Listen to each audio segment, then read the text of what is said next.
고린도전서 8장의 말씀은 이렇게 시작하고 있습니다. 누가 지혜자와 같으며 누가 사물의 이치를 아는 자이냐. 사람의 지혜는 그의 얼굴에 광채가 나게 하느니 그의 얼굴에 사나운 것이 변하느니라. 지혜는 그의 얼굴에 광채가 나게 한다. 하나님의 여기서의 지혜는 하나님이 사람과 함께 하시는, 동행하시는 그 주님의 임재를 의미하는 것이라는 것을 우리가 계속 나누었습니다. 하나님이 우리의 임재 가운데 있을 때 사랑 가운데 그 생명의 그 생기가 우리의 얼굴을 통해서 드러난다는 거죠. 하나님을 만났던 모세의 얼굴에서 광채가 나고 변화선에서 예수님이 광채가 나는 모습을 보여주셨죠. 사실은 이것이 하나님이 만드신 우리의 본래의 모습일 겁니다. 육체가 타락한 육신에 이렇게 갇혀서 죽어가고 썩어가는 육신 가운데서 빛을 잃어가지만 우리 가운데 생명의 빛이 있는 거죠.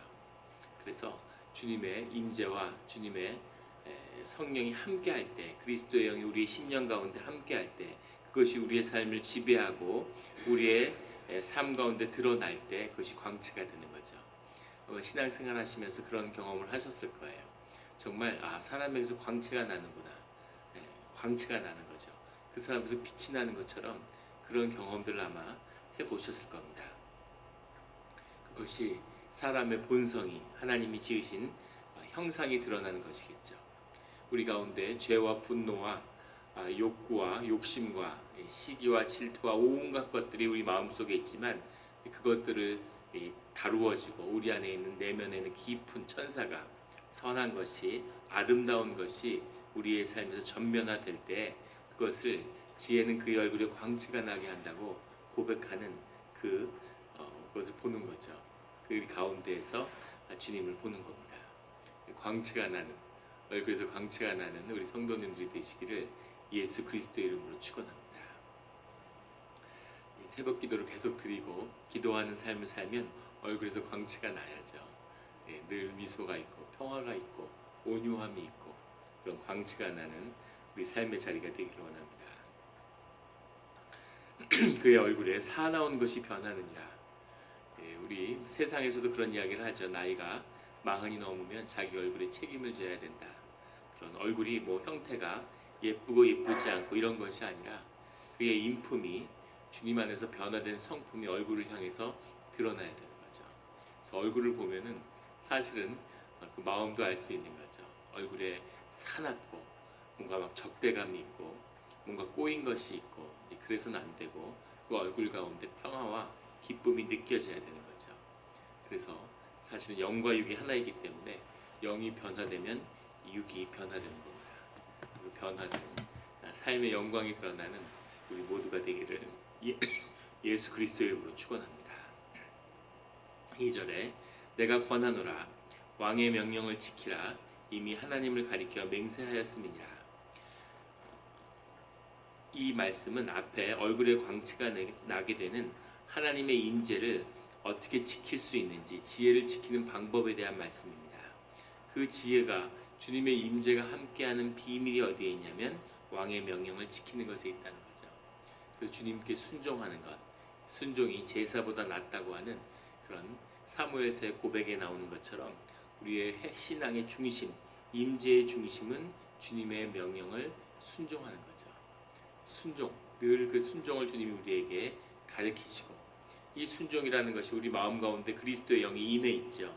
그런데 그 그리스도의 영 가운데 우리의 욕심, 내 판단, 내 주장이 드러나면 그리스도의 영은 정말 눈 녹듯이 연기처럼 우리 가운데 임재가 소멸되게 되는 겁니다. 주님은 인격이시고 100% 인격이기 때문에 절대로 나를 거스르거나 내 인격을 짓밟는 식으로 역사하지 않으시죠.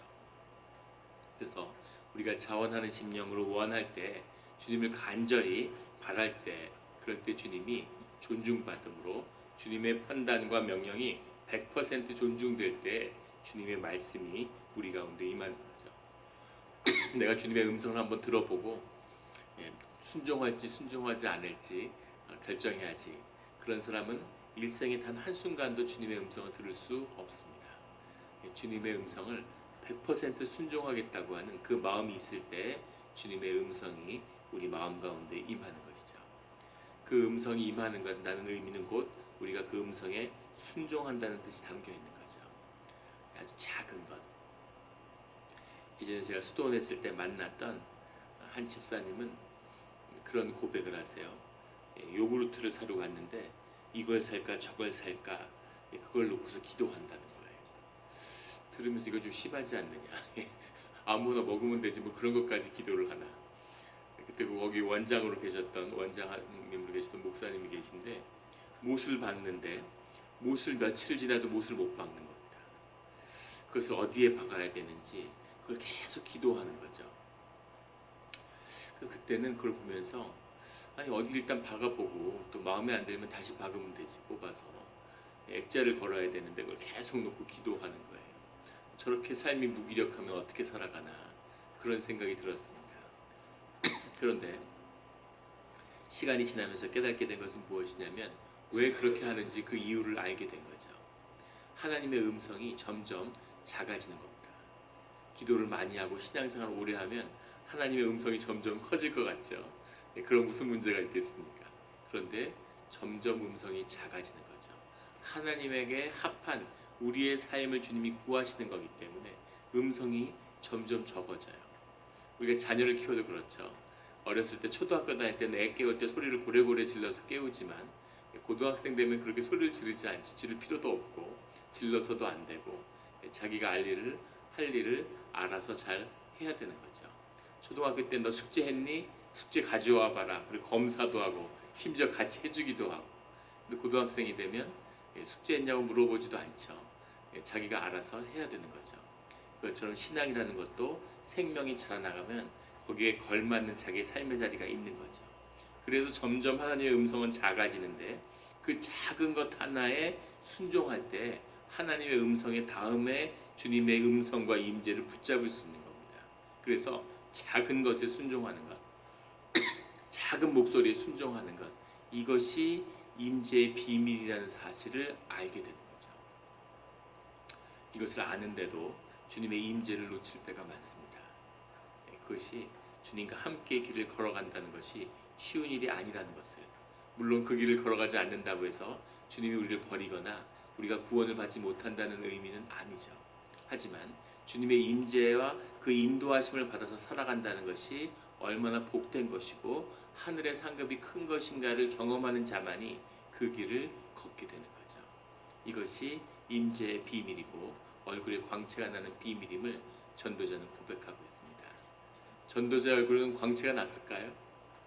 전도자도 길을 잃고 세상의 것을 쫓고 세상의 영광 때문에 하나님을 잃어버렸던 그 깊은 후회와 그 마음속의 회환을 고백하는 거죠. 그래서 하나님의 왕의 명령을 지키라 이렇게 권면하고 있는 겁니다. 늘 주님에게 순종함으로 주님의 임재를 소멸하지 않게 하는 우리 성도님들이 되시기를 예수 그리스도 이름으로 축원합니다. 3절에 그 말씀에 이어서 왕의 앞에서 물러가기를 급하게 하지 말고 악한 것을 일삼지 말라. 물러가기를 급하게 하지 말라는 얘기는 주님 앞에서 무례를 범치 말라는 거죠. 주님에게 합당한 예의를 갖추라는 겁니다. 그리고 그 안에는 악한 것을 일삼지 말라. 임재를 지키는 방법의 그 핵심에는 경건함이 있다는 거죠. 우리가 육신의 경건함을 지키지 못하면 육신의 경건함을 지킨다고 해서 주님의 임재가 머무는 것은 아니죠. 그러나 육신의 경건함을 지키지 않는 자리에 주님의 임재가 함께한다는 것도 거짓입니다. 우리의 육신의 경건함이 있어야 되는 거죠. 그리고 그 앞에서 물러가기를 급하게 하지 말라. 주님에게 합당한 예를 갖춰야 된다는 겁니다. 예배의 자리에 나오는데 우리가 무슨 귀한 사람, 내가 회사에 다니는데 회사의 회장님이 나를 만나고 싶어 하신다.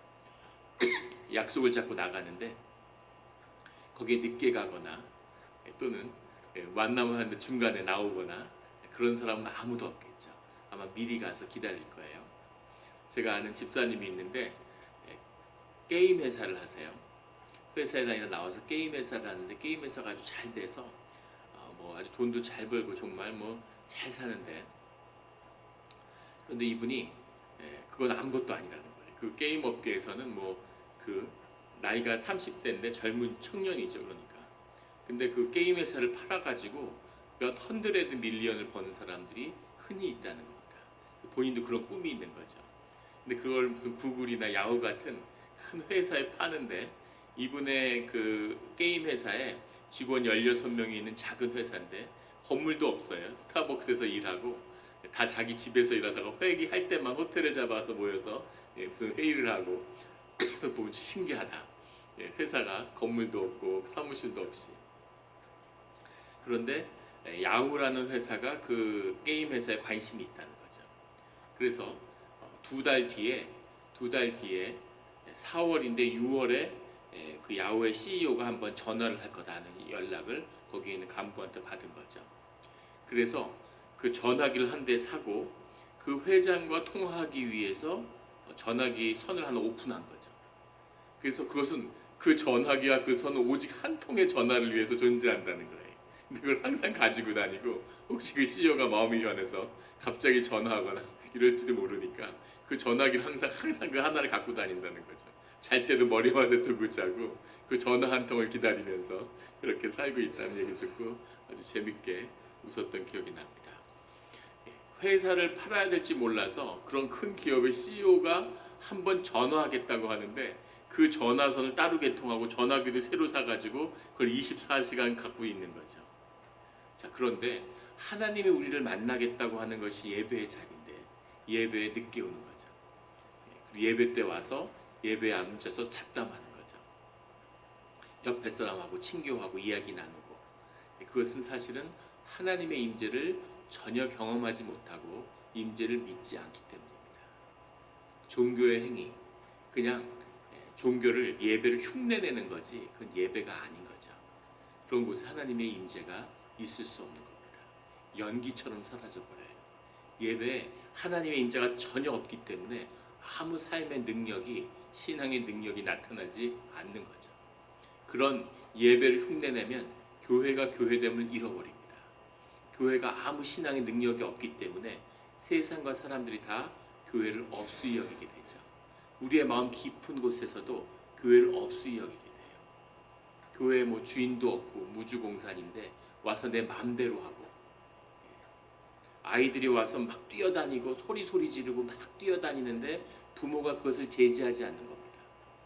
교회는 와서 그런 곳이지 뭐. 네 마음대로 한번 스트레스 풀고 가야지. 교회 아니면 어디서 소리 지르고 뛰어다니냐. 학교면 그렇게 할 수 있겠습니까? 남의 집에 가면 그렇게 할 수 있겠습니까? 그런데 교회에 와서는 그렇게 하는 거죠. 이런 것들이 여기 나오는 물러가기를 급하게 하지 말라에 나오는 하나님께 무례를 범하는 거죠.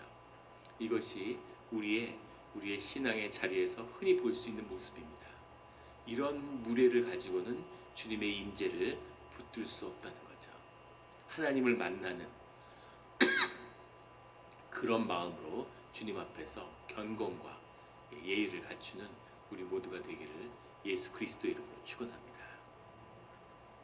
이 임재를 바라보고 임재의 소중함을 아는 사람들은 교회에서 그런 모습들을 보면은 못하게 막아야 돼요. 그게 중직자의 사명입니다. 내가 무슨 싫은 소리를 해. 저 사람 부모가 싫어할 텐데. 그냥 못 본 채 해야지.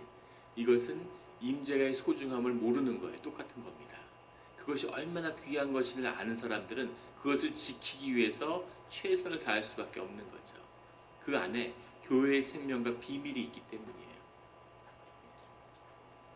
교회에서 막 아이들이 소리를 지르고 뛰어다니는데 그러지 말라고 제가 나가서 이야기를 해야 되는 것.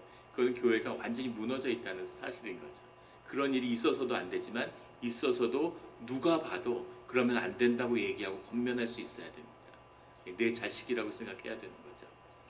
그럼 우리 영락교회가 되기를 예수 그리스도의 이름으로 축원합니다. 4절에 왕의 말은 권능이 있나니 누가 그에게 이르기를 왕께서 무엇을 하시나이까 할 수 있으랴. 그 모든 권능이 주께 있음을 고백하는 그 마음이죠. 5절에 명령을 지키는 자는 불행을 알지 못하느니라. 주님의 순종하는 자들, 주님의 인도하심을 따라가는 자들은 그 삶 가운데 불행이 없다는 거죠. 불행이라는 게 있을 수가 없겠죠. 주님의 뜻 가운데 있는데 어떻게 불행이 있겠습니까? 불행이라는 것은 자기의 삶을 운에 맡겨서, 세상의 운에 맡겨서 불운을 경험하는 자들의 일이잖아요. 근데 주님의 뜻 가운데 있는 자에게는 불행이라는 것이 있을 수가 없는 것이죠. 그 의미가 그렇다면 주님의 길을 따라가는 자에게는 고난과 환난이 없는 것이냐? 그런 것은 아니라는 겁니다. 그것이 6절에 나오는 말씀이죠. 무슨 일에든지 때와 판단이 있으므로 사람에게 임하는 화가 심함이니라. 번역을 좀 이상하게 했는데 뒤에 문장이 앞에 있어야 됩니다. 그리고 그 사이에 접속사 키라는 말이 있어요. 사람에게 임하는 화가 있을 때가 있는데, 왜냐하면 무슨 일에든지 때와 판단이라고 되어 있는데 하나님의 섭리가 있기 때문이다가 정확한 해석입니다. 어려운 일을 당할 수 있다는 거죠. 그런데 어려운 일을 당하는 때에는 그 안에 분명히 주님의 뜻이 있기 때문에 그것을 깨달아 알아야 된다는 주님의 뜻이 있다는 거죠. 불운해서 재수가 없어서 겪는 것이 아니라 주님의 길 가운데 주님의 인도하심을 받는 자에게 있어서의 고난과 환난은 그 가운데 분명히 뜻이 있다는 겁니다. 그 뜻을 깨달아 아는, 불행이 아니라 하나님의 뜻을 통해서 어려움을 통해 더욱 성장하는 우리 성도님들이 되시기를 예수 그리스도의 이름으로 축원합니다. 스포츠를 하다 보면 질 때도 있고 이길 때도 있죠.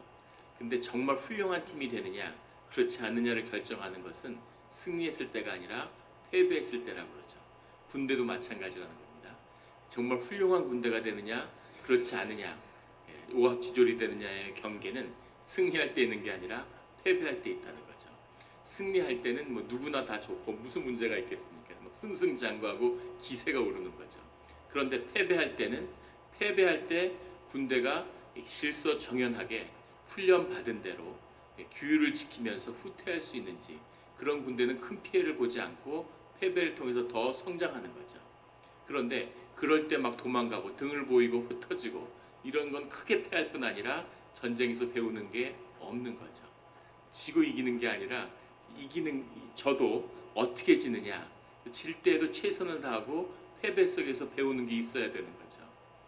지금 UEFA 네이션스컵이라고 하는 유럽의 국가 대항전을 하는데, 그 중계하는 걸 이렇게 뭐 뉴스에 이렇게 나오는 걸 보면서 신기한 건 그 그룹들을 나눠서 하는데 지금 독일이 거의 가장 밑에 있는 그룹으로 쳐져서 독일이 월드컵에 못 나오는 게 아닌가, 지금 이런 전문가의 예상이 나올 정도입니다. 독일이 왜 그렇게 됐을까요? 월드컵의 최다 우승국이고, 최다 우승국인가요? 아니면 두 번째 우승국인가요? 그리고 세계 축구를 호령했는데 지난 월드컵에 한국한테 진 다음에 얼마나 트라우마가 컸는지 뭔가 큰 걸 잃어버렸어요. 정신이 죽었는지 그때부터는 계속 지면서 완전히 지리멸렬입니다. 그 전 대회에서는 브라질이 독일한테 지면서 충격을 받아서 완전히 무너져 내렸죠. 질 수도 있고 이길 수도 있는 거죠. 그러면 이기면 이긴 대로 배우는 게 있어야겠지만 지면 진 대로 그 가운데 배우는 게 있어야 되는 거죠. 패배를 딛고 더 성장하면 되는데 패배로 무너져 버린다는 것, 이것에 문제가 있는 거죠. 그래서 그런 어려움들, 우연에 의한, 불행에 의한 어려움도 없지만 동시에 환난과 어려움이 왔을 때는 주님의 뜻을 깨달아서 더 성장하고 더 발전하는 더 좋은 계기를 삼는 것, 이것이 지혜의 원천이라는 거죠. 하나님의 임재를 붙드는 자들의 모습이라는 겁니다. 7절에 사람이 장래일을 알지 못하나니 장래일을 가르칠 자가 누구랴. 누구도 일어날 일을 알지 못하지만 우리가 어떤 자세로 주님과 함께 해야 되는지에 대한 전도자의 권면이 나오는 거죠. 시련과 환난 가운데 주님의 뜻을 성취하며 불행이 아니라 늘 주님 가운데 형통의 길을 걷는 우리 주의 자녀들이 되시기를 예수 그리스도의 이름으로 축원합니다. 그 주님에 대한 마지막 고백이 8절에 나오는 바람을 주장하여 바람을 움직이게 할 사람도 없고, 바람이라는 건 자유로움의 상징이죠. 바람이 어디로 부르는지 그것을 주지하는 사람이 어디 있느냐, 그건 사람이 할 수 있는 일이 아니라는 거죠. 죽는 날을 주장할 사람도 없으며, 주장한다는 말은 쉘톤이라는 말인데, 쉘톤 뭐 이런 말인데, 이것은 힘이나 권리를 상징하는 말입니다. 그래서 죽는 날을 결정할 수 있는 사람이 어디 있느냐, 자기가 죽는 날을 정할 수 있는 사람이 어디 있냐는 거죠. 언제 죽을지 어떻게 아냐는 겁니다. 자기의 삶의 죽음의 길을 정할 수 있는 사람은 없고 언제 죽을지도 알지 못하는 거죠. 근데 사람들이 평균 수명이 한 85세 되면 85년은 산다고 생각하는 거죠. 그래서 은퇴를 준비하고 노후를 준비하고, 근데 우리에게 노후가 있을지, 노후가 된 삶이 있을지, 그런 얘기를 저한테 해주는 분이 계세요.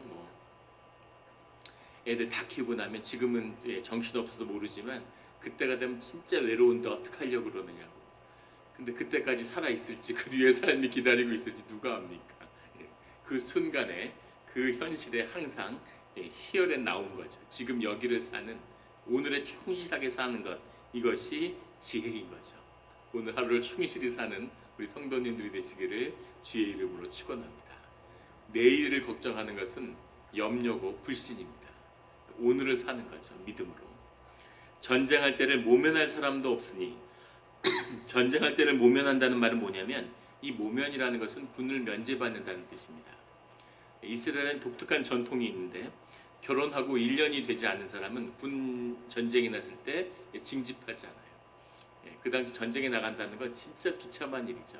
나가면 수만 명이 죽을 수 있고 온 가족이 몰살될 수도 있는데 그런 일을 경험한다는 거 생각해 보십시오. 아이들을 다 키워서 19살, 15살, 20살이 됐는데 그런 애들을 전쟁에서 한순간에 잃는다고 하는.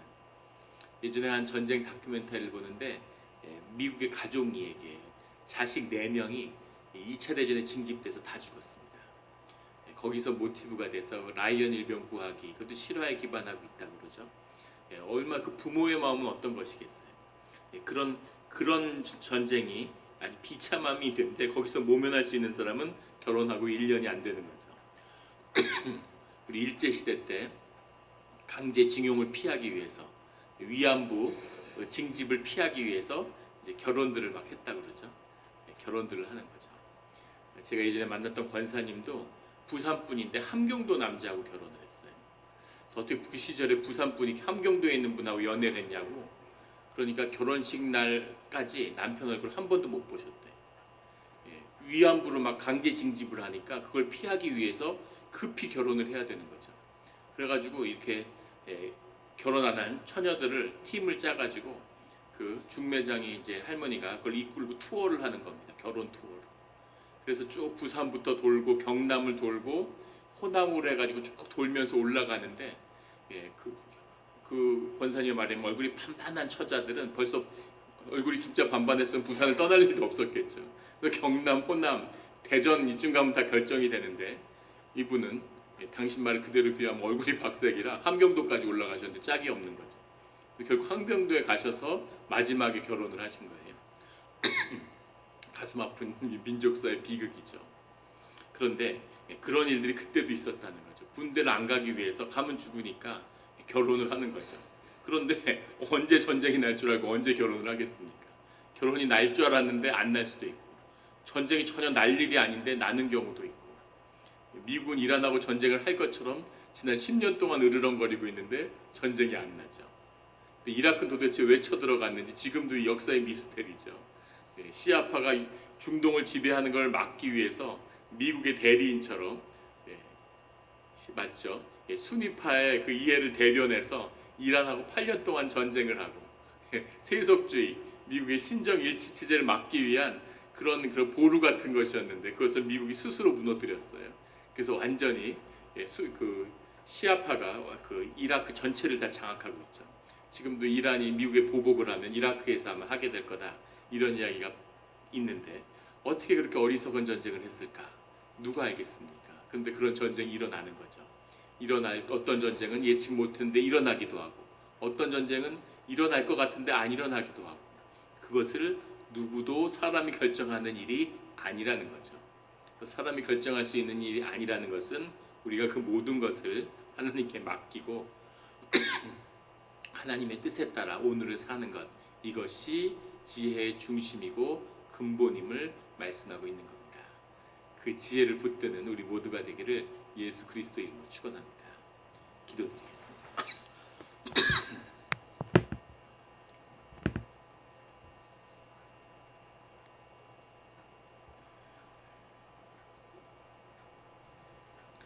하나님 아버지 감사합니다. 지혜의 근본이 삶의 중심이 주께 있사오니 주님의 뜻을 성찰하며 주님의 뜻을 의지하며 그것에 순종하는 우리가 되기를 소망합니다. 주님, 우리가 어떻게 세상의 일을 헤아리며 그것을 깨달을 수 있겠습니까? 아무것도 볼 수 없사오니 눈이 있어서 속고 눈이 있어서 잘못된 길을 가며 눈이 있어서 넘어지는 그것이 우리의 삶임을 이제는 압니다. 주님의 음성은 그 음성이 아무리 작을지라도 그 음성에 순종하며 주님께 합당한 예를 갖추며 늘 주님과 함께하는 그런 우리의 삶의 자리가 되게 하여 주시옵소서. 형통의 길이 열려서 주님의 뜻에 순종하는 것만이 우리의 삶의 가장 중심이 되게 하여 주시옵소서. 무엇이 있을까? 어디를 갈까? 무엇을 해야 되는지 염려하는 그런 거짓과 불신의 길이 아니라 늘 순종하며 힘을 내며 하늘의 상급을 얻어서 그곳으로 더 큰 힘을 얻어서 주님의 길을 달려갈 수 있는 그 힘이 넘치는 우리가 되기를 바랍니다.